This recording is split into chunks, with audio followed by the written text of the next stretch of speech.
Hello, hello, hello. Welcome, ladies and gentlemen, boys and girls, whichever age you are in and who is watching, doesn't matter. What it's matter is the guest of today's episode. It is CEO of Mentorify, Rahul Chaudhary. Rahul Chaudhary started his entrepreneurship journey at the age of 17, where he truly is an example how you can convert an apta into afsar because he don't like engineering at the same time he solved that problem for other kid and make a business out of it. He did not only created a business, but he created that business in a tier 2 or tier 3 city. Acquiring talent from those areas, he found difficulty. But his out of thinking capability make his entrepreneurship journey easier and better. This success story is truly inspiration because he not only created a multi-million dollar company, but he started it from the dorm of his second year college, room number 211 of Fellow Institute of Technology. I won't disclose the hostel, but the room is same. So, with this, let's start this podcast. Welcome, Rahul. And before starting, I would like to ask currently, where are you? Are you in country or in Nepal as your business expanded in those country? So now mic is to you, Rahul. Let's start. Thank you so much Rakesh for having me हमारे और podcast अभी तो फिलहाल मैं गोरखपुर में ही हूँ और मैं बहुत अच्छा हूँ। और जैसा आपने बताया कि जो जर्नी है गोरखपुर से शुरुआत हुई है। अगर मैं थोड़ा सा और डीप में बताऊं तो ये जर्नी उत्तर प्रदेश के सिद्धार्थनगर जिले से एक छोटे से गांव से शुरुआत हुई है। एक्चुअली मैं आता वहीं से हूँ और मैं अपने गांव का पहला इंजीनियर हूँ। ओह जहाँ नाइस। पे जहाँ पे लोगों को मतलब आईआईटी और आईटीआई के बारे में भी क्लियर नहीं होता है। तो हाई स्कूल में 94% लाने के बाद जब मैं लोगों से बोला कि मुझे आईआईटी की प्रिपरेशन करनी है, तो लोग मुझे कहते थे कि आईटीआई का प्रिपरेशन कौन करता है। तो जब मैं उनसे कहता था कि ये आईआईटी है, आईटीआई नहीं है, तो कई लोगों ने मुझे ये भी कहा कि मेरे बाल पक गए हैं, मतलब मुझे ही बताओगे कि आईआईटी और आईटीआई क्या होता है। तो मेरे कहने का सेंस है कि मैं उस जगह से आता हूँ। फिर धीरे-धीरे हम लोग हायर एजुकेशन के लिए गोरखपुर वगैरह में शिफ्ट हुए, तो उसके बाद से चीज़ें कंटिन्यू हुई। अच्छा। राहुल, आज सबसे पहले हम आपसे ये पूछना चाहेंगे यार, ये एंटरप्रेन्योरशिप इतने यंग एज में आपने स्टार्ट किया, तो ये जर्नी और इसका आइडिया, क्योंकि टियर 2 टियर 3 सिटी में आज भी बिजनेस माइंडसेट उतना डेवलप नहीं है। लोग आज भी एक स्टिग्मा समझते हैं बिजनेस को। सब सोचते हैं यार एक जॉब हो जाए, सेटल हो जाऊँ, बस वहीं तक उनका थॉट प्रोसेस लिमिटेड है। ऐसी जगह से राइट। आके आपने स्टार्टअप वो भी इतने यंग एज में स्टार्ट किया, तो इसके पीछे की कहानी क्या है? एक्चुअल में शुरू से ही जो मेरा माइंडसेट रहा है, वो थोड़ा-सा इनोवेशन वाला माइंडसेट रहा है। और जैसे जो मार्क ज़ुकरबर्ग हैं, बिल गेट्स हैं, हमारे इंडिया के रितेश अग्रवाल हैं और भी जो कुछ यंग एंटरप्रेन्योर्स हैं, उनको मैं उनकी जो कहानियाँ पढ़ता था, चीज़ों को पढ़ता था, तो कहीं न कहीं वहाँ से एक इन्फ्लुएंस था कि अगर ये लोग 16 साल, 17 साल, 18 साल में कुछ शुरू कर सकते हैं, तो मैं क्यों नहीं कर सकता हूँ? तो फिर उसके बाद से जब मैं कोटा राजस्थान में तैयारी करने के लिए गया, आईआईटी जेईई की तैयारी करने के लिए गया, तो वहाँ भी मेरे जो रूममेट्स वगैरह हुआ करते थे या फिर जो मेरे बैचमेट्स थे, कुछ दोस्त रहते थे, ग्रुप में हम लोग रहते थे। तो उस समय तो ऐसा मतलब आइडिया नहीं था बहुत एंटरप्रेन्योरशिप वगैरह का, लेकिन मतलब कि मैं स्टार्टअप करूँगा या कंपनी स्टार्ट करूँगा, ऐसा नहीं। तो मेरा एक सिंपल सा जो सेंटेंस है जो मैं अपने दोस्तों को बोलता था, वो ये बोलता था कि मैं कंपनी खोलूँगा। मतलब एग्ज़ैक्ट लाइन कि मैं कंपनी खोलूँगा। तो actually at that time when I was in that Kota, so हम क्या करते थे वहाँ फिजिक्स, केमिस्ट्री, मैथमेटिक्स सॉल्व करते थे। तो सब हाँ। फिजिक्स, केमिस्ट्री, मैथमेटिक्स सॉल्व करते थे और मैं बोलता था मैं कंपनी खोलूँगा। तो ये बात किसी को डाइजेस्ट नहीं होती थी। तो मेरे पीछे वो ड्रीम हुआ करता था कि रितेश अग्रवाल ने जैसे ओयो बनाया और उन्होंने अर्बन क्लैब बनाया, उबर बनाया, चीज़ें बनाया। हम भी कुछ ऐसा नया करेंगे जो सोसाइटी की प्रॉब्लम्स को सॉल्व करेगी और एक बड़ी कंपनी, टेक कंपनी स्टार्ट करेंगे। This is how I was thinking. लेकिन उस समय जो चीजें मैं बोलता था तो मेरे दोस्तों के वो पल्ले पड़ती नहीं थी कि चीजें हो क्या रही है। यहाँ तो हम differential calculus, integral calculus solve नहीं हो रहा है, ये कंपनी कहाँ से खोलने की बात हो रही है। तो मेरे दोस्त कहते थे भाई तू कंपनी नहीं खोलेगा, तू सुबह जाएगा कंपनी का शटर खोलेगा और शाम को बंद करके चला आएगा। ये मतलब एग्जैक्ट सेंटेंस हुआ करता था। तो कहीं न कहीं धीरे-धीरे वहाँ से एक मतलब क्यूरियोसिटी होती थी कि ये चीज़ें होती कैसी हैं, क्या होती हैं? तो मैं ये जो यंग एंटरप्रेन्योर्स होते थे, इनकी न्यूज़ पढ़ता था, फोर्ब्स पूरा पढ़ डालता था, योर स्टोरी की पूरी कहानियाँ पढ़ डालता था और ये देखता था कि स्टोरीज़ में ऐसी बताई जा रही थी कि लोग छोटे से गाँव से आते हैं, छोटे कस्बे से आते हैं और इन्होंने बिलियन डॉलर की कंपनी खड़ी कर दी, कोई मल्टी मिलियन डॉलर बना दिया। धीरे-धीरे वहाँ से मैं चीज़ों को पढ़ता गया, चीज़ों को समझता गया और उसके बाद जब हमारा वीआईटी में सिलेक्शन हुआ, तो अब सोचना चालू किए यार कि अब कुछ शुरू करते हैं। अब तो कॉलेज में आ गए, ये बिल गेट्स, मार्क जुकरबर्ग और ये सब लोगों ने तो कॉलेज के फर्स्ट ईयर से ही शुरू किया था। तो फिर सोचा कि अब शुरू क्या करें? अब शुरू तो करना है लेकिन क्या करना है ये भी तो चीज़ें ज़रूरी हैं। तो फिर वहाँ से मुझे स्टूडेंट की ये प्रॉब्लम समझ में आई कि कि हर साल जो है करोड़ों बच्चे गलत करियर का चुनाव कर ले रहे हैं। तो उसमें मैंने स्कूल डेज़ से भी देखा था, कुछ सीनियर्स को देखा, कुछ अपने बैचमेट में देखा कि बहुत सारे बच्चों ने एक्चुअली उनको मैथ नहीं लेना था, मैथ ले लिए या फिर बाद में उनको दिक्कत आई। कॉलेज में आके भी देखा कि कुछ लोग इंजीनियरिंग ले लिए हैं, लेकिन उनको इंजीनियरिंग ही नहीं करना था, कुछ स्विच करना था, ठीक है? ऐसे जैसे कॉलेज के फर्स्ट डे पे मैं आया था, तो सर पूछ रहे थे कि आप क्यों इंजीनियरिंग कर रहे हैं? तो कोई कह रहा था कि भैया कर रहे थे तो हम भी कर लिए, कोई रिकमेंड कर दिया या फिर मैथ पढ़ रहे थे, पढ़ने में अच्छे थे तो चले गए। एक लड़की तो कह रही थी मुझे फैशन डिजाइनिंग करना था लेकिन पापा बोल रहे थे इंजीनियरिंग करने के लिए तो इंजीनियरिंग कर लीजिए। तो मुझे इस सबसे लगा यार कि किसी को पता ही नहीं क्यों इंजीनियरिंग कर रहे हैं। मैथ पढ़ रहे थे, इंजीनियरिंग करने आ गए। तो मुझे लगा कहीं न कहीं इसमें चीज़ें लैग हैं। चीज़ें प्रॉब्लम है, तो इसमें मैंने रिसर्च करना चालू किया, समझना चालू किया और फिर मैं आस-पास विजयवाड़ा में के दिल्ली पब्लिक स्कूल में, वहाँ पे गोल्डन रूल स्कूल है, वहाँ पे कुछ-कुछ स्कूलों में गया, अप्रोच किया और इस प्रॉब्लम को डीपली लेवल पे समझना चालू किया। तब मुझे ये चीज़ समझ में आया कि यार ये जो करियर कन्फ्यूजन वाली प्रॉब्लम है, ये तो बहुत बड़ी प्रॉब्लम है। मतलब ऑलमोस्ट 90% से ज़्यादा बच्चों को करियर कन्फ्यूजन है, उनको समझ ही नहीं आ रहा कि क्या करना है, क्या नहीं करना है। तो वो जो गिने-चुने 2-4 करियर ऑप्शन जानते हैं, उन्हीं में से चूज़ कर लेते हैं। और बाद में बहुत सारे बच्चों को रियलाइज़ होता है कि ये करियर मुझे परस्यू नहीं करना था और जब वो कर लेते हैं तो फिर वो अपना पैर पीछे भी नहीं कर पाते हैं। तो यहाँ से मैंने इस पर रिसर्च करना चालू किया, तो कई बार चीज़ों को बनाया, फेल हुआ और this is how Mentorify started. Interesting. तो ये मैंने इस जर्नी को स्टार्टिंग से देखा है। तो मैं कह सकता हूँ कि हाँ, ये बात जो ये बोल रहे हैं बिल्कुल सच है। ठीक है? तो राहुल, लाइक हम लोगों ने भी देखा यार, हमारे साथ बहुत लोगों ने इंजीनियरिंग की थी और आज हुँ, आधे से ज़्यादा लोग इंजीनियरिंग जॉब में नहीं है, इंक्लूडिंग मी। राइट। ठीक है? हाँ, एग्ज़ैक्टली। हाँ, तो आज मैं मतलब जब कॉलेज आ रहा था तो मैं एक एचआर और ट्रेनिंग हेड से बात कर रहा था। तो हम लोगों ने रियलाइज़ किया कि अभी जो नया आईआईटी का बैच आया उनके कंपनी में, लाइक हाँ, ही हाँ। Was talking about IITians. तो बोले कि यार उनको टेक्निकल नॉलेज बहुत अच्छा है, हाँ, right. But at the same time उनको काम करने में इंटरेस्ट नहीं है और वो ये कह रहे थे कि जेन ज़ी फिनोमेना है ये, कि राइट। जब तक उनको कुछ बड़ा नहीं दिखता है वो काम करने के लिए तैयार नहीं है। हाँ, लेकिन राइट। मेरा परसेप्शन उनसे थोड़ा अलग था। मेरा ये कहना था यार कि दे आर आईआईटीएन और यार कॉम्पिटिशन लेवल आज के टाइम इतना हार्ड हो गया है कि आपको आईआईटी जाने तक में ही आपको बर्नआउट हो जाता है। हमें किसी ने राइट। बचपन से ये नहीं बताया होता है कि हमें क्या बनना है। हमें आज भी जो 10th पास आउट होता है उसका माइंडसेट ये नहीं होता कि हमें एक अच्छा सॉफ्टवेयर इंजीनियर बनना है, एक अच्छा मैकेनिकल इंजीनियर बनना है, नहीं। हमको आईआईटी करना है।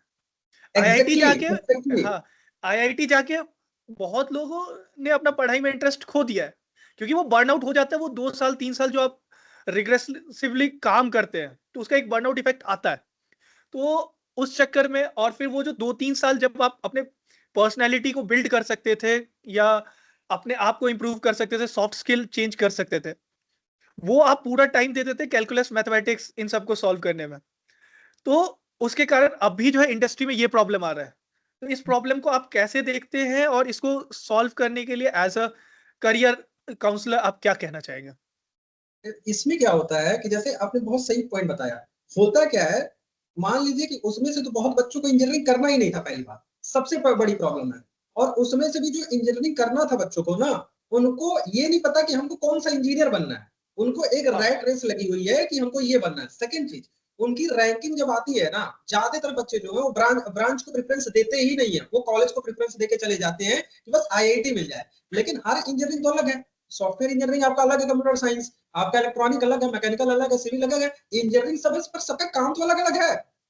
आपको कौन सा इंजीनियर बनना है ये आपने सोचा ही नहीं। आपको जो रैंक मिला, जो कॉलेज मिला, आप मुंह उठा के चले गए आप। अब बाद में जब आप वो चीज पढ़ते हो तो लगता है यार ये तो सिविल इंजीनियरिंग में मेरा मन ही नहीं लग रहा है, ये सिरामिक में हाँ, मेरा मन ही नहीं लग रहा है। और बहुत सारे बच्चों को कंप्यूटर साइंस से फैसिनेशन है कि भैया हमको कंप्यूटर साइंस इंजीनियर बनना है। लेकिन जब ये कोडिंग करना शुरू करते हैं फर्स्ट ईयर में, तब इन्हीं को रियलाइज हो जाता है कि coding is not for me, हाँ, coding is not for me. और तब उनको रियलाइज होता है यार ये तो गलत ब्रांच ले लिया है, तो कोडिंग हो ही नहीं रहा है, मैं ये बैठ के नहीं काम कर सकता। ये सब बहुत बड़े इश्यूज हैं। तो हम लोग टैकल कैसे कर रहे हैं इन सभी प्रॉब्लम्स को, कि बच्चे को जो करियर कंफ्यूजन है या फिर गलत करियर जो है वो ना चुने, इससे कैसे बचा पाए। तो हमने करीब 3 साल तक रिसर्च कर कर पूरा एक AI powered with expert guidance curriculum बनाया हुआ है, जो कि हम स्कूल लेवल पर इसको फिलहाल इंटीग्रेट कर रहे हैं। आने वाले समय में हम कॉलेज लेवल पर इंटीग्रेट करेंगे, पर फिलहाल अभी हम स्कूल में कर रहे हैं। तो जैसे ये जो हर साल करोड़ों बच्चे गलत करियर का चुनाव कर ले रहे हैं, इसका एक सिस्टमेटिक पैटर्न से सोल्यूशन क्या है, क्या देते हैं हम लोग। सबसे पहले हम लोग बच्चों को स्कूल में करियर काउंसलिंग का सेशन देते हैं। तो करियर काउंसलिंग के सेशन से क्या होता है कि सबसे पहला जो बच्चा है वो समझता है कि प्रॉब्लम क्या है। सबसे पहले वो सोचना तो चालू करे, प्रॉब्लम क्या है, क्या टूल्स एंड टेक्नोलॉजी अवेलेबल है जिससे हम कॉम्प्लेक्स करियर डिसीजन को सॉल्व कर सकते हैं। ठीक है, उसके बाद से हम सही करियर का चुनाव कैसे कर सकते हैं, करियर प्लानिंग हमारा इंपॉर्टेंट क्यों है एट द राइट मोमेंट। ये सारी चीज बच्चों को पहले सेशन से हमारी समझ में आता है। फिर हम अगले मंथ में क्या करते हैं कि हम उनको करियर एक्सपोजर देते हैं, करियर अवेयरनेस का वर्कशॉप करवाते हैं। जैसे स्कूल लेवल पे एक मेंटालिटी बनी हुई है कि जो बच्चा मैथ पढ़ता है वो सबसे तेज है, उसके बाद बायो वाला, उसके बाद से कॉमर्स, उसके बाद ह्यूमैनिटीज। और ह्यूमैनिटीज वाले को स्कूल लेवल पे कोई इज्जत ही नहीं देता है, उसको हाँ, लगता है कि ये तो बेकार है। जबकि ये पूरी तरीके से गलत मेंटालिटी है, क्योंकि जो स्ट्रीम डिवाइड की गई है वो अलग अलग पर्पज से रिलेटेड डिवाइड की गई है। ठीक है, अब जैसे मान लो एक बच्चे को मास कम्युनिकेशन एंड जर्नलिज्म में जाना था, ठीक है, उसको पत्रकार बनना, उसको कौन सा मैथ्स का काम है, अरे वो लिखने मैथ, में अच्छा है, बोलने में अच्छा है, वो पत्रकार बन जाएगा, उसको ह्यूमैनिटीज का ही काम है। तो अगर उसको मैथ नहीं आता है तो उसको क्या फर्क पड़ता है। ठीक है, हाँ, वहीं एक बच्चा हो सकता हो साइंस में अच्छा हो, ठीक है, उसकी लॉजिकल एबिलिटी बहुत बेटर हो, लेकिन उसको सही से बोलने नहीं आता, वो नहीं बोल सकता है। तो उसकी जो स्ट्रेंथ थी वो ह्यूमैनिटीज वाली थी, मास कम्युनिकेशन जर्नलिज्म वाली थी। लेकिन इसकी जो स्ट्रेंथ है वो क्या है, इसकी मैथ्स वाली है। तो हम क्यों तुलना कर रहे हैं कि भैया जो मैथ वाला वही बेटर है, ह्यूमैनिटीज वाला जो है वो बेकार है। तो सबसे पहले जब हम करियर अवेयरनेस वर्कशॉप करते हैं, तो इससे बच्चों को क्या समझ में आता है कि भाई मैथ से हम क्या क्या करियर ऑप्शन कर सकते हैं, उसके स्कोप क्या है, डिमांड क्या है, एवरेज सैलरी क्या है, कौन से एंट्रेंस एग्जामिनेशन होते हैं, ये सभी चीज का अवेयरनेस होता है। सिमिलरली बायो से क्या हो सकता है, कॉमर्स से क्या हो सकता है, ह्यूमैनिटीज से क्या हो सकता है। मैं अभी आपको बता दूं, इंडिया टुडे का एक सर्वे है कि उन्होंने 10,000 प्लस स्टूडेंट पर रिसर्च किया है। ये इंडिया टुडे का ही है या किसी दूसरे एजेंसी का है, इंडिया टुडे पे ये पब्लिश हुआ है।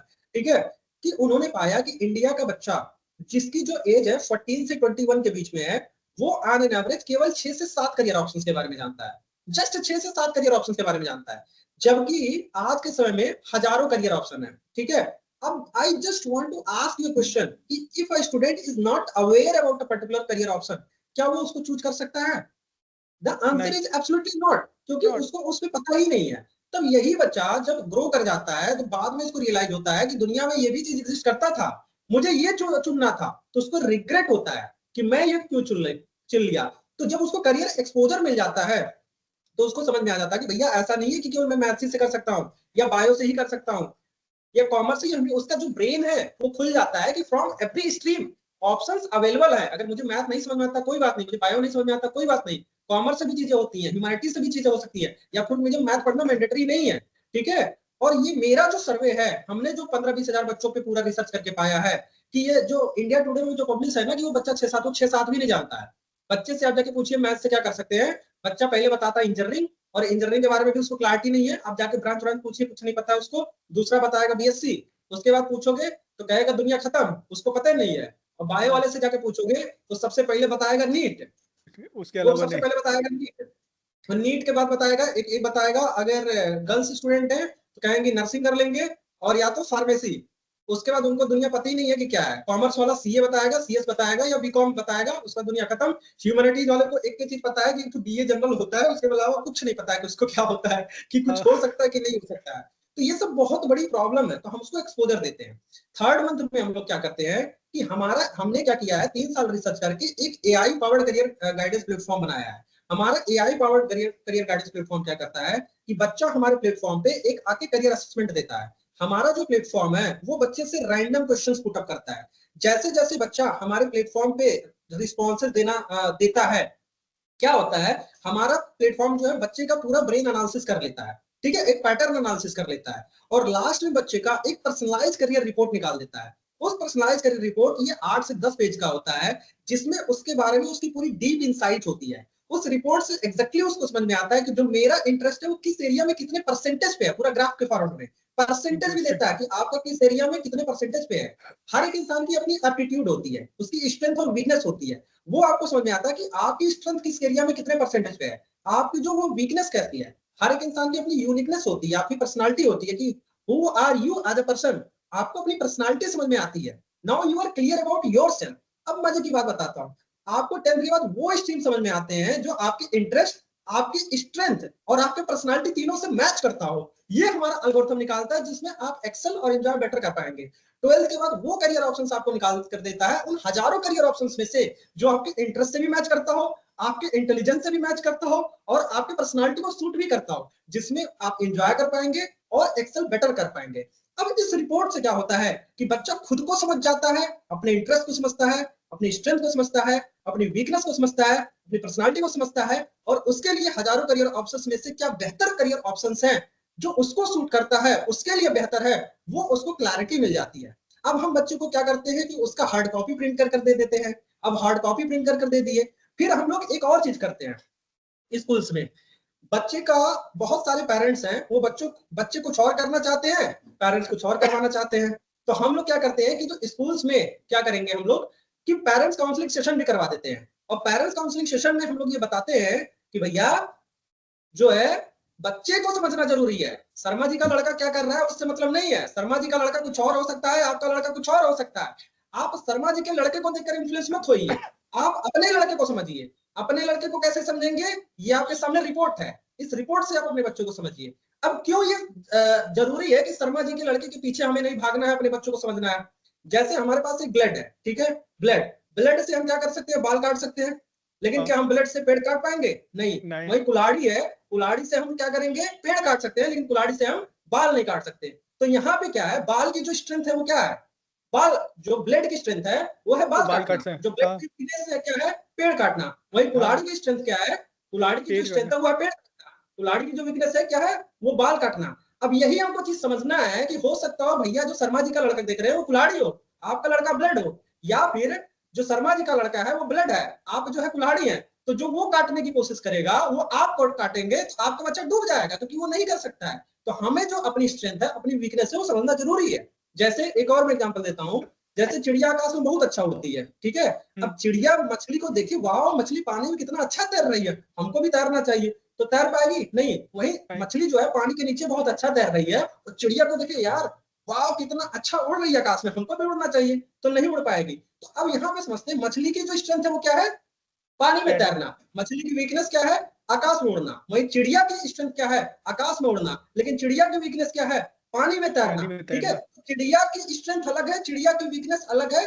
पानी जो मछली है उसकी स्ट्रेंथ अलग है और मछली की वीकनेस अलग है। हमें वही चीज समझना है कि हमारे बच्चे का स्ट्रेंथ कहाँ है, हमारे बच्चे की वीकनेस कहाँ है। जब आप अपने बच्चे को समझ पाएंगे कि हम ये इसकी ये स्ट्रेंथ है और यहाँ पे ये उड़ सकता है, यहाँ पे तैर सकता है, अगर आपको इस चीज की क्लैरिटी हो जाएगी तो बच्चा उस फील्ड में एक्सेल कर जाएगा, उस फील्ड में बेटर कर पाएगा। लेकिन आप इन्फ्लुएंस होके कि आप पहचान नहीं पाए कि आपकी बच्ची, आपका जो बच्चा है वो मछली है या चिड़िया है, और अगर वो मछली है आकाश में उड़ाओगे तो फंस जाएगा, अगर वो चिड़िया है तो उसको आकाश में उड़ना चाहिए था, अगर आप पानी में तैराओगे तो वो बच्चा फंस जाएगा। दैट्स वाई हमें अपने बच्चे को समझना जरूरी है।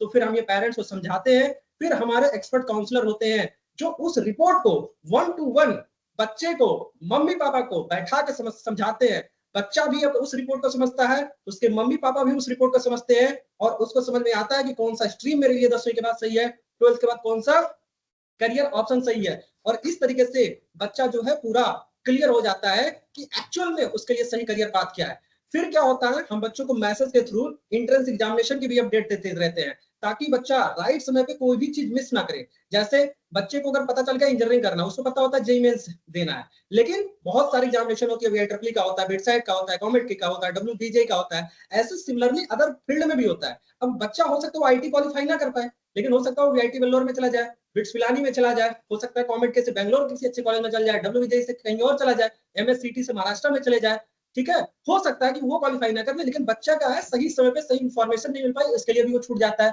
तो हम ये भी प्रोसीजर करवा देते हैं बच्चों का। आगे चलकर हमारा जोसा की काउंसलिंग होती है, नीट की काउंसलिंग होती है, बच्चे गलत चॉइस ले लेते हैं, फिल कर देते हैं, जिससे सही कॉलेज नहीं मिल पाता है, वो भी प्रोसीजर करवा देते हैं बच्चों का। बहुत सारे फाउंडेशंस हैं, बहुत सारी यूनिवर्सिटीज हैं जो बच्चों के लिए स्कॉलरशिप करके रखती है, बच्चों का वो भी स्कॉलरशिप करवा देते हैं, फाइनेंशियली फायदा हो जाता है। इन द सेंस कहने इस तरीके से हमारा बच्चा पूरा शुरू से लेके AI powered with expert guidance पूरा एंड टू एंड जो है करियर काउंसलिंग का जो प्रोग्राम है वो हम स्कूल में रन करते हैं। इससे क्या होता है कि बहुत सारे बच्चे जो गलत करियर चुनाव कर कर उनकी लाइफ जो स्पॉइल होने वाली थी वो बच जा रही है, वो सही समय पे अपने आप को समझकर सही करियर का चुनाव कर कर जो है आगे बढ़ जा रहे हैं और वो लाइफ में अच्छा कर रहे हैं। So this is how Mentorify solving the problem of student and now we are doing well. सही है, इंटरेस्टिंग। और मतलब ऐसा लगा यार कि बहुत लंबा चौड़ा प्रिपेयर करके आया था तू। ठीक है। हाँ, नहीं नेचुरल हो गया क्योंकि अब इतने साल से काम कर रहे हैं ना, तो मैंने कुछ प्रिपेयर ही नहीं किया लिटरली। मतलब कि ये हाँ, हमारा सिस्टम है, मैंने कुछ नहीं प्रिपेयर किया। मैं अभी ऑफिस में चेयर में बैठे बैठे सो गया था, फिर मेरे हाँ, दिमाग में आया मैं 1% भी प्रिपेयर नहीं हूँ, क्योंकि सही है। काम कर रहे हैं ना, तो वो जो चीजें हम हाँ, कर रहे हैं वही हमें बताना है।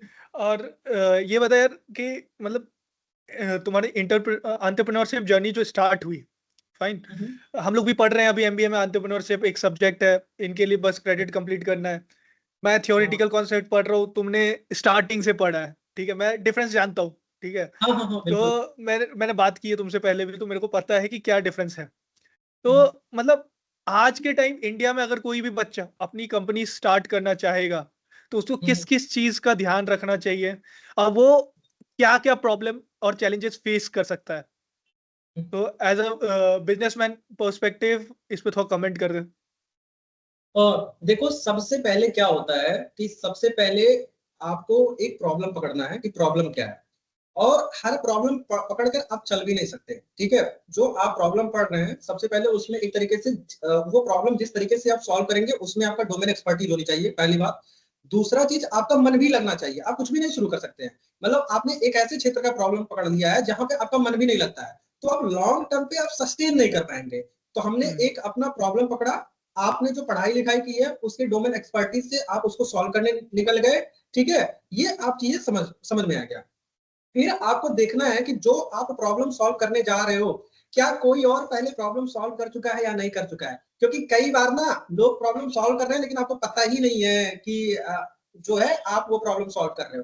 तो सबसे पहले उस चीज का एनालिसिस करना जरूरी है। और उससे बड़ी इंपॉर्टेंट चीज कि सबसे पहले जो आप प्रॉब्लम सॉल्व करने जाते हैं वो प्रॉब्लम है भी कि नहीं है, कि जबरदस्ती आप प्रॉब्लम क्रिएट कर रहे स्केल हो, क्या है मतलब उस प्रॉब्लम का। हाँ, हाँ, मतलब कि आपको प्रॉब्लम लग रही है कि ये प्रॉब्लम है, लेकिन है नहीं। आप शार्क टैंक वगैरह में भी देखोगे कुछ कुछ ऐसे स्टार्टअप्स आ जाते हैं हाँ। कि हाँ, कि आप जबरदस्ती का प्रॉब्लम बना रहे हैं कि ये प्रॉब्लम एग्जिस्ट नहीं करता है। तो सबसे पहले इन सभी चीज को एनालाइज करना है। अगर आपको समझ में आता है कि वाकई ये प्रॉब्लम है, तो हमको ये समझना है कि क्या कोई पहले से सॉल्व कर रहा है कि नहीं सॉल्व कर रहा है। अगर कोई पहले से सॉल्व कर रहा है तो उसका सोल्यूशन तो समझिए कि क्या कोई सोल्यूशन दे रहा है। अब वो जो सोल्यूशन समझ में आए, तब फिर आप देखिए कि क्या जो आप सोच रहे हो वो सोल्यूशन और ज्यादा बेटर हो सकता है, आप इंप्रूव कर सकते हो, या किसी इनोवेशन करके ये चीजें ऑटोमेट हो सकती हैं, ठीक है। हाँ, और ये स्केलेबल हो सकता है। क्या आप कुछ नया जो है यूएसपी उसमें क्रिएट कर सकते हो, ठीक है। ये सारा चीज हमको समझना होता है। या फिर ये जो अगर अभी ये जो अभी तुमने बोला ना, ये सभी हम पढ़ रहे हैं। आरपीए रोबोट प्रोसेस ऑटोमेशन, ठीक है, कि आप प्रोसेस को कैसे ऑप्टिमाइज करके ऑटोमेट करोगे जिससे एरर रेट कम हो। और मतलब मे भी तुम्हें टेक्निकल वर्ड नहीं पता हो क्योंकि तुम इसको फॉर्मली नहीं पढ़े हो, लेकिन मेरे से ज्यादा एप्लीकेशन बेस्ड नॉलेज है तुम्हें, क्योंकि तुमने उसको एक्चुअली हमें ये पढ़ा अप्लाई नहीं किया है, है। लोग प्रैक्टिकल कर करके हम देख रहे हैं कि ये हाँ, चीजें क्या है, जो चीजें हाँ, मैं समझ पा रहा हूँ। तो हमें हाँ, ऐसे ही करनी होती है। तो जब हमें ये चीज समझ में आ जाए कि भाई देखो ये प्रॉब्लम पहले से कोई सॉल्व कर रहा है, तो हमको उसका सोल्यूशन देख के इंप्रूव करना होता है। और अगर या तो फिर उस तरीके से हम इनोवेशन कुछ कर दें जिससे चीजें ऑटोमेशन वगैरह पे चली जाए और वो स्केल हो सके, फास्ट हो जाए। या फिर आप और चीजें अफोर्डेबल कर सकते हो कि चीजें बहुत महंगी थी और आप उसको अफोर्डेबल कर पा रहे हो, या स्केल कुछ कर पा रहे हो, या कुछ यूएसपी क्रिएट कर पा रहे हो। ऐसी जो चीजें शुरू होती है, ठीक है, ये अब कर पाए। अब फिर जब आपको ये चीजें समझ में आए तो आपको नाम सोचना होता है। नाम जब आप रखें तो ध्यान देख रखना होता है कि ये पहले से रजिस्टर ना हो, ठीक है, क्योंकि हाँ, पहले हमारी ट्रेडमार्क कंपनी इशू। का नाम क्या था? पहले हमारी कंपनी का नाम एडप्ट मेंटर्स था। एडप्ट कीवर्ड किसी ने पहले से रजिस्ट्रेशन करवा के रखा हुआ था। अच्छा। उससे प्रॉब्लम क्या आ जाती है कि तुमने सोशल मीडिया मार्केटिंग कर दी, तुमने डोमेन खरीद लिया, सब कर लिया, बाद में आपको पता चला ट्रेडमार्क कोई लेके और बैठा हुआ है, तो आपकी जितनी मार्केटिंग थी सारा चीज आपका हो गया बेकार। फिर एक और चीज ध्यान रखना होता है कि उसकी डोमेन अवेलेबिलिटी हो। ऐसा नहीं आप काम करना चालू कर दिए और डोमेन ही नहीं मिल रहा है, तो जब हाँ। डोमेन नहीं मिलेगा ट्रैफिक कहीं और चला जाएगा, ठीक है, आप कुछ कर नहीं पाएंगे। फिर देखना होता है कि लीगल काम जो लीगल जो नेम है कंपनी का अवेलेबल है कि नहीं है, ठीक है, तो उसको भी देखना होता है कि ऐसा नहीं कि काम करना शुरू कर दिए, जब रजिस्ट्रेशन कंपनी का कर रहे हैं तो पता चल रहा है कि कोई और पहले से रजिस्टर्ड कंपनी है, ठीक है। इन सभी चीजों का हमें शुरू शुरू में ध्यान देना होता है। अब बात आती है कि चैलेंजेस फेस करने के लिए आपको रेडी रहने पड़ेंगे। आपका जो फर्स्ट प्रोडक्ट होता है वो आपका फाइनल प्रोडक्ट कभी नहीं हो पाएगा, ठीक है, हाँ। इस चीज के लिए आपको तैयार रहना होता है। और जब चीजें काम नहीं कर रही है तो पाइवट करने के लिए भी आपको रेडी रहना पड़ेगा। आप अपने माइंडसेट पे बन नहीं सकते हैं। आपको कंज्यूमर बिहेवियर को आपको समझना पड़ेगा कि कंज्यूमर आपको चाहता क्या है, ठीक है, उसके अकॉर्डिंग आपको चलना पड़ेगा, ना कि आपके पर्सपेक्टिव के हिसाब से। आपको डेटा ड्रिवन पे चलना पड़ेगा, उससे जो इनसाइट्स निकलती है उस हिसाब से आपको एक्शंस लेने होंगे। आप अपने पर्सपेक्टिव से घुमा के सिर्फ नहीं चल सकते कि नहीं जैसा हम कह रहे हैं वैसे ही होगा, ठीक है। हम्म। इन सभी चीजों को एनालिसिस करके जब आप धीरे धीरे आगे बढ़ेंगे तो आपको करना पड़ेगा। शुरुआती दौर में आपको छोटे लेवल से शुरुआत करना है, संघर्ष करना पड़ेगा।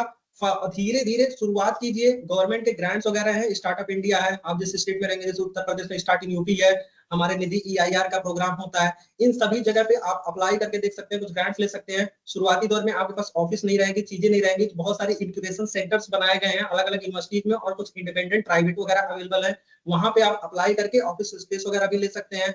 तो धीरे धीरे गवर्नमेंट का कुछ इस्तेमाल कीजिए, कुछ इंक्यूबेशन सेंटर का इस्तेमाल कीजिए, धीरे धीरे प्रोडक्ट बनाइए, कुछ अर्ली रेवेन्यू स्टार्ट कीजिए, उसके बाद धीरे धीरे इन्वेस्टर को पिच कीजिए, फिर धीरे धीरे लेके आइए, ठीक है, चीजों को शुरू कीजिए। और संघर्ष करने के लिए रेडी रहना पड़ेगा, मेहनत करने के लिए रेडी रहना पड़ेगा। हर दिन आप फेल होंगे, हर दिन आप रिजेक्ट होंगे, हर दिन आपको रोना पड़ेगा, रात में अकेले बैठ कर रोगे, कोई पूछेगा नहीं।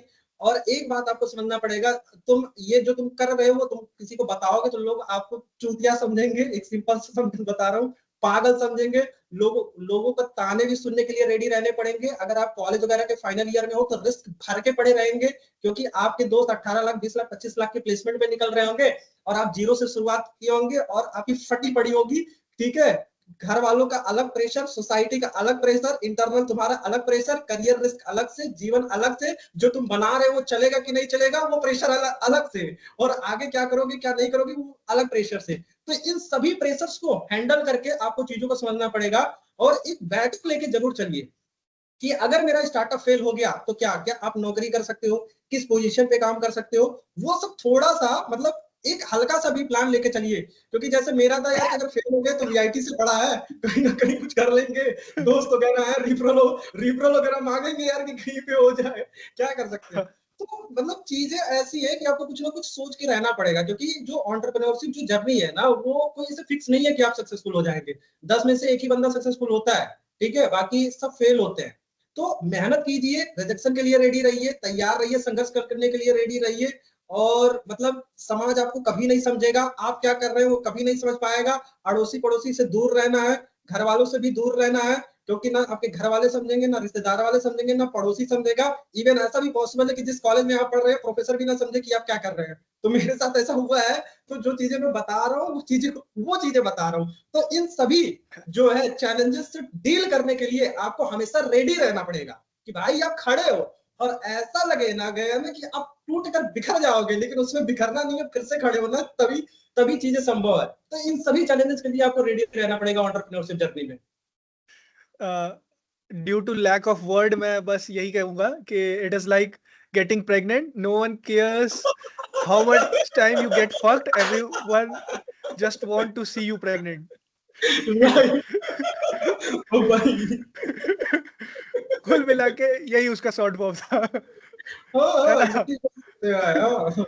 नहीं, इसमें सीधा सा मतलब है कि भाई अगर आपका सक्सेस दिख गया, आप सफल हो गए, तो लोग आपके लिए क्लैपिंग करेंगे, अदरवाइज तुमने क्या संघर्ष किया, क्या तुम मरे, लोगों को कोई घंटा नहीं। फर्क नहीं पड़ता इस बात से। हाँ, ठीक है? लोगों को रिजल्ट से मतलब है, इससे हुँ, नहीं। हुँ। एग्जैक्टली, नहीं, एग्जैक्टली। कुछ नहीं होता है। और शुरुआती दौर में स्टार्टअप्स में क्या है, तो पैसे तो नहीं आने वाले हैं, आप एकदम चीज़ें रेडी रहिए। और मैं आप तो जो सोच रहे थे कि हमारा इतना-इतना प्लेसमेंट है, वो नहीं, अगर आपका सबसे कम सैलरी रहेगा आपकी कंपनी में, इवन अगर अर्निंग भी आना चालू हो जाएगा, कि आपको पता चलेगा ना कि जो बंदा सबसे लोवेस्ट फेज पे है ना, उससे भी कम सैलरी ले रहे हो, और शुरुआती दौर में आपको बिना आप सबको सैलरी दे रहे होगे और आप कुछ नहीं ले रहे होगे। ये जर्नी ऐसे ही है, क्योंकि मेरी जर्नी ऐसी ऐसी ही रही है, और बहुत सारे जो स्टार्टअप फाउंडर्स हैं, उनकी भी जो जर्नी है ऐसी रही है। इंडिया में मतलब स्टार्टअप स्टोरी अभी तो स्टार्टअप इंडिया के बाद अच्छी खासी ग्रोथ मार रही है और तेजी पकड़ रही है।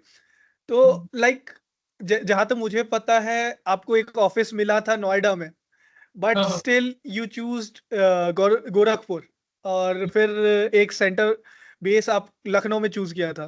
तो ऐसा आपने क्यों चूज़ किया? लाइक जब आपको एक टियर 1 सिटी मिल रहा था, जहाँ आपको नेटवर्किंग अपॉर्च्युनिटी बेटर थी, कंसीडरिंग कि यार वहाँ और भी स्टार्टअप है, स्टार्टअप इंफ्रा अच्छा है, तो आपने फिर भी गोरखपुर को क्यों चूज़ किया ओवर नोएडा? लाइक यहाँ आपको क्या-क्या एडवांटेजेस दिखे? ठीक है, अगर आज कोई टियर 2 सिटीज़ से अपना स्टार्टअप स्टार्ट करेगा, ऑपरेट करेगा, तो क्या-क्या चैलेंजेस वो फेस कर सकता है? और उसको वो टैकल कैसे कर सकता है? सबसे पहले तो मैं आया, गोरखपुर चला आया, और मुझे पता है कि टायर 2 सिटी में कुछ नहीं है। मतलब यहाँ पे ना, अगर आप सोचो कि वर्किंग स्पेस भी मिल जाए, तो नहीं मिलेगा, सब कुछ आपको खुद से बनाना पड़ता है। यहाँ पे पूरा आपको स्टार्टअप माहौल नहीं मिलेगा, पूरा दुकान वाला, शोरूम वाला माहौल मिलेगा, ठीक है? ये मिलेगा। आपको यहाँ मोटिवेशन मिलता नहीं है कि भैया बैंगलोर के जैसे हर गली में लोग स्टार्टअप्स बना रहे हैं। यहाँ पे खुद मोटिवेशन बना के चलना पड़ता है। यहाँ पे हर दिन खुद को मोटिवेट करके चलना पड़ता है। यहाँ पे कहीं मोटिवेशन नहीं मिलता है, यहाँ कोई नेटवर्किंग सेमिनार्स नहीं होते।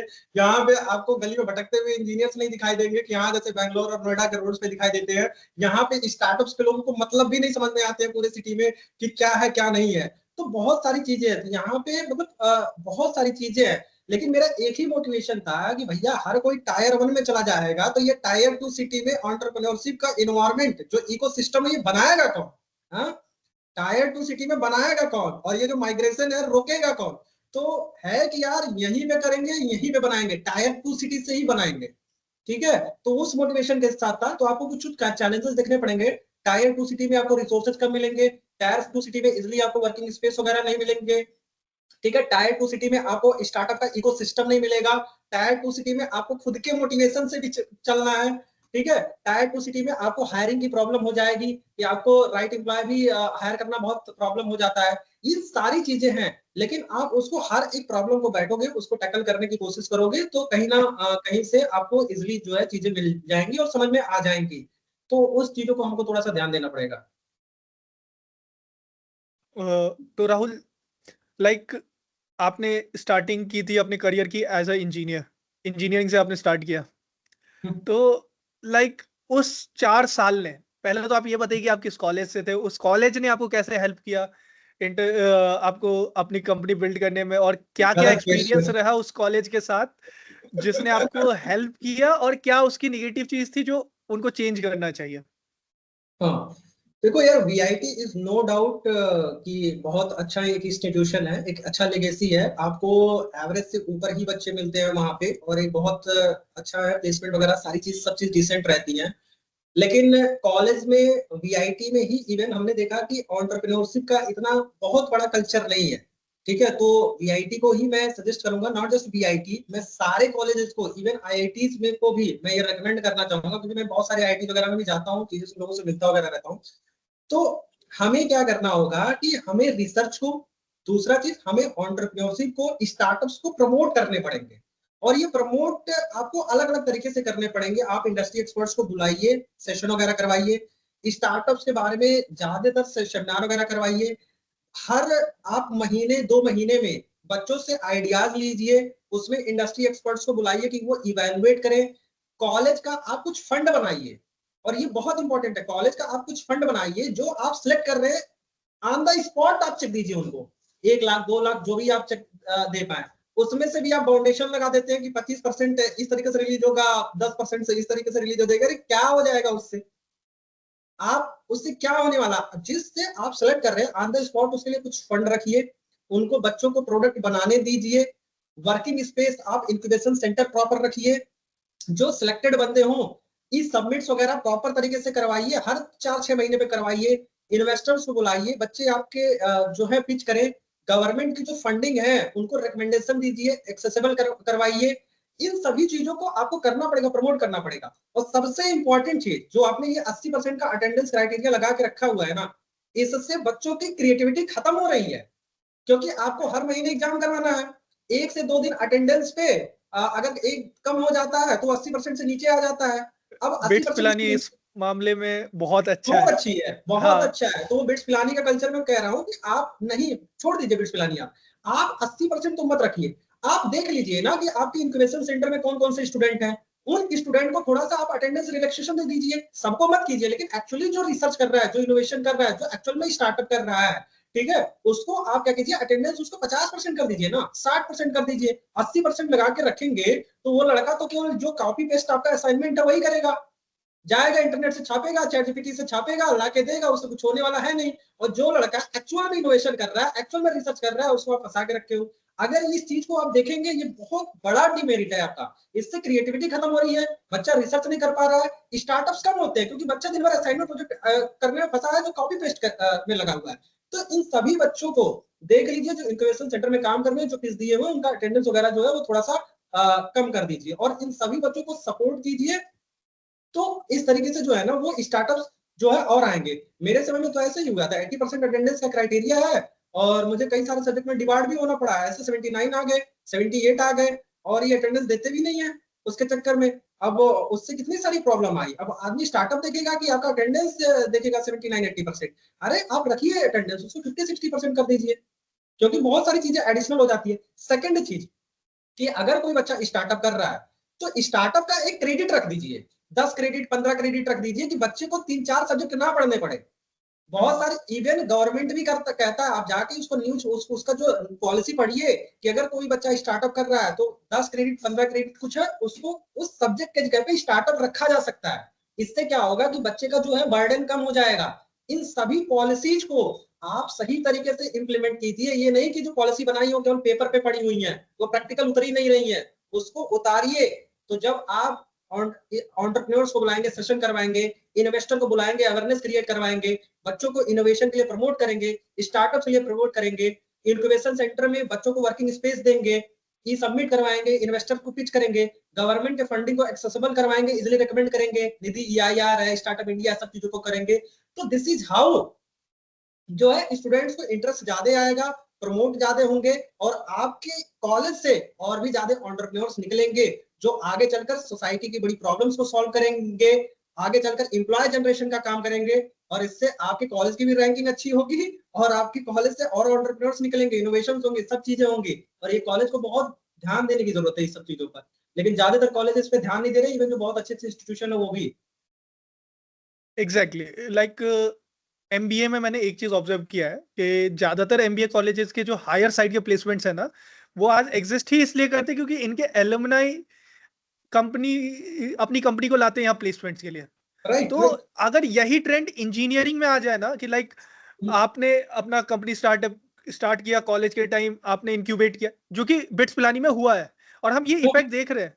लाइक इस साल का मैंने बिट्स पिलानी का प्लेसमेंट रिपोर्ट देखा, लोएस्ट पैकेज 20 LPA था। ठीक है, अच्छा। लोएस्ट। ठीक है, ये एमबीए आईआईएम्स के टॉप आईआईएम्स के एवरेज है। ठीक हाँ है, राइट। और एक इंजीनियरिंग कॉलेज का, और इसी चक्कर में एमबीए करने के बाद लोगों को जॉब मिल रही है। और यही ट्रेंड अगर इंजीनियरिंग में आ जाए तो सोचो यार कितना ही प्लेसमेंट चेंज हो जाएगा। आज जो हम मोनोपोली देख रहे हैं बहुत सारी कॉलेजेस के, कुछ लिमिटेड कॉलेजेस की मोनोपोली है कुछ कंपनीज में।